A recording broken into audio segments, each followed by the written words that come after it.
बिजली बार बार चमक रही थी। तभी अचानक उसका फ़ोन बजा। रीना ने कॉल उठाई। उधर से धीमी आवाज़, दरवाज़ा मत खोलना। रीना घबरा गई। बोला, कौन है? कौन बोल रहा है? Phone cut. उसका दिल ज़ोर ज़ोर से धड़कने लगा। तभी दरवाजे पर ठक ठक की आवाज़ आई। रीना ने धीरे से पूछा, कौन है? बाहर से आवाज़ आई, मैं पुलिस हूँ, दरवाज़ा खोलिए। रीना का हाथ कांपने लगा। उसी पल फिर फ़ोन आया, वही नंबर। रीना की सांसें जैसे रुक गई हों। दरवाजे के नीचे से उसे किसी के जूते की आहट सुनाई दी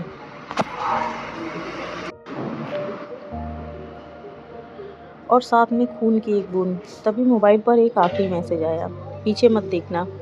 और उसी पल रीना को अपने कमरे में किसी की सांसों की आवाज़ सुनाई दी। रीना ने डरते हुए पीछे मुड़कर देखा। कमरे के कोने में पर्दे के पास एक साया खड़ा था। वो हिल भी नहीं रहा था, बस उसकी सांसों में आवाज़ साफ सुनाई दे रही थी। रीना चिल्लाना चाहती थी, लेकिन आवाज़ जैसे मानो गले में अटक गई हो। तभी मोबाइल पर मैसेज आया, लाइट मत जलाना। बाहर दरवाजे पर ज़ोर से आवाज़ हुई, दरवाज़ा खोलो अभी। रीना समझ नहीं पा रही थी कि अंदर वाला खतरनाक है या बाहर वाला। अचानक अंदर खड़े साये ने बोला, रीना डर मत, मैं तुझे बचाने आया हूँ। रीना हैरान रह गई। तुम्हें मेरा नाम कैसे पता? साया धीरे से आगे बढ़ा। चांदनी में उसका चेहरा दिखा। वो उसका भाई रोहन था, जो 3 महीने पहले मर चुका था। रीना चीख पड़ी। रोहन ने कहा, मैं मरा नहीं हूँ, मेरा मरा हुआ शरीर दिखाई दे रहा है। तभी बाहर से गोली चलने की आवाज़ आई, दरवाज़ा तोड़ने की आवाज़ आई। रोहन ने कहा, अगर सच जानना चाहती हो तो खिड़की से कूदो अभी। रीना जैसे ही खिड़की की ओर भागी, उसने शीशे में देखा, रोहन का कोई रिफ्लेक्शन नहीं था और उसी पर लाइट अपने आप जल गई। कमरे में वो अकेली थी, कोई रोहन नहीं, कोई साया नहीं, बस फर्श पर पड़ा था एक कागज़। अगर तुम यह पढ़ रहे हो तो वो आ चुके हैं।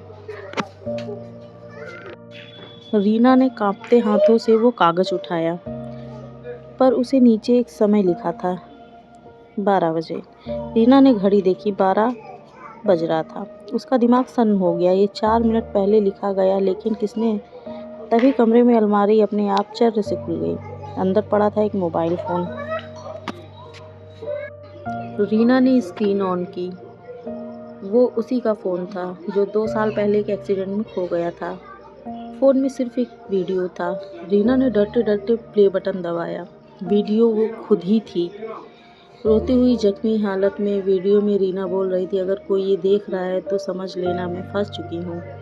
ये लोग टाइम के साथ खेलते हैं, जो दरवाज़ा खटखटाता है वो हमेशा इंसान नहीं होता। वीडियो वहीं रुक गया। अचानक रीना के फ़ोन पर कॉल आया। इस बार नंबर उसका अपना था। कांपते हुए उसने कॉल उठाई। उधर से उसकी ही आवाज़ आई, रीना फ़ोन मत उठाना, अब बहुत देर हो चुकी है।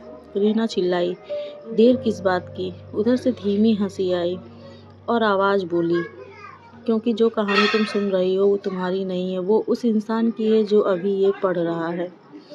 और उसी पल उसके फ़ोन की स्क्रीन 1 सेकंड के लिए ब्लैक हो जाती है।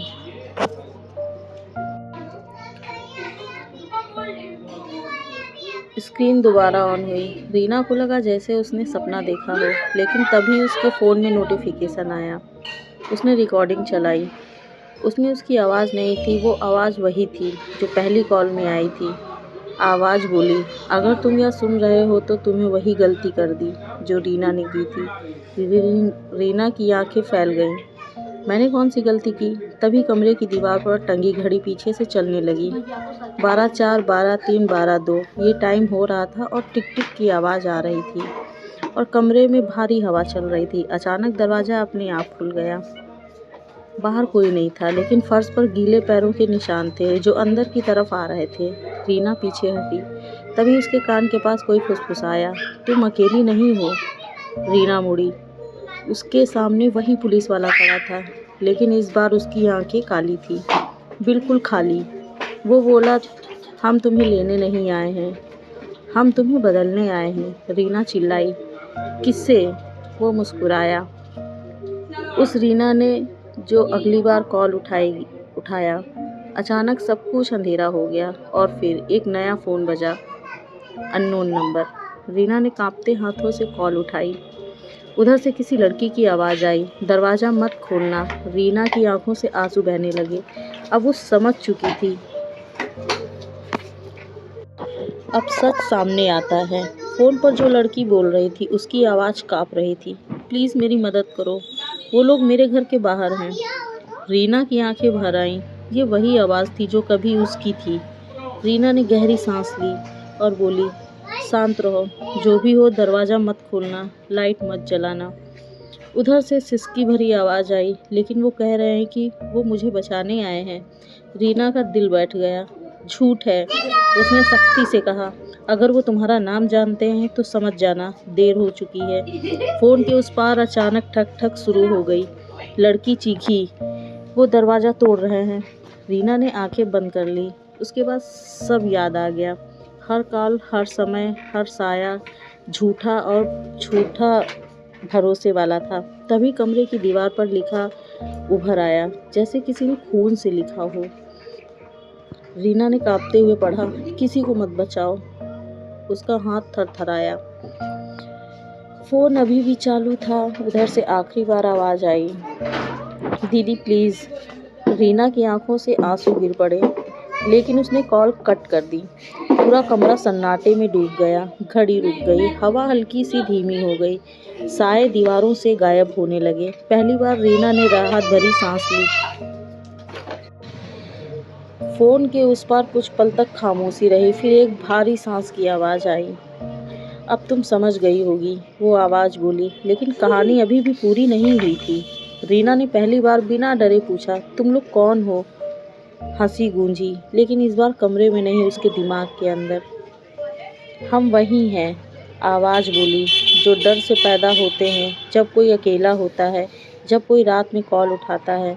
दीवारें धीरे धीरे गायब होने लगीं। कमरा घुलने लगा, जैसे धुआं धुआं सा। रीना अब अपने घर में नहीं थी। वो एक लंबे कॉरिडोर में खड़ी थी। दोनों तरफ दरवाजे, हर दरवाजे के ऊपर एक नाम। हर नाम रीना था, और हर दरवाजे के अंदर एक फ़ोन बज रहा था, अननोन फ़ोन। रीना समझ गई, हर दरवाज़ा एक ज़िंदगी था, हर कॉल एक शुरुआत। आवाज़ फिर आई, तुमने चक्र तोड़ा नहीं है, तुम्हें प्रमोशन मिला है। कैसा प्रमोशन? रीना ने पूछा। कॉरिडोर के सामने आखिर एक बड़ा दरवाज़ा खुला। उसके ऊपर लिखा था, कॉलर। आवाज़ बोली, अब तुम शिकार नहीं हो, अब तुम वो हो जो पहली कॉल करता था। रीना ने पलटकर देखा। उसके हाथ में फ़ोन था। स्क्रीन पर एक नाम चमक रहा था, आपका नाम। फ़ोन अपने आप डायल होने लगा। रीना ने हल्की आवाज़ में वही शब्द दोहराए जो सब कुछ शुरू करते थे, दरवाज़ा मत खोलना। और कहीं किसी के फ़ोन की घंटी बज सकती थी। सुबह हुई। रीना अपने कमरे में थी। खिड़की से धूप आ रही थी। फ़ोन मेज पर था। कोई मिस कॉल नहीं थी, कोई अननोन नंबर नहीं था। रीना उठी, दरवाज़ा खोला और बाहर निकल गई। उस रात के बाद किसी को वैसी कॉल नहीं आई, क्योंकि कहानी को चलाने वाला डर था, और डर अब किसी में भी नहीं।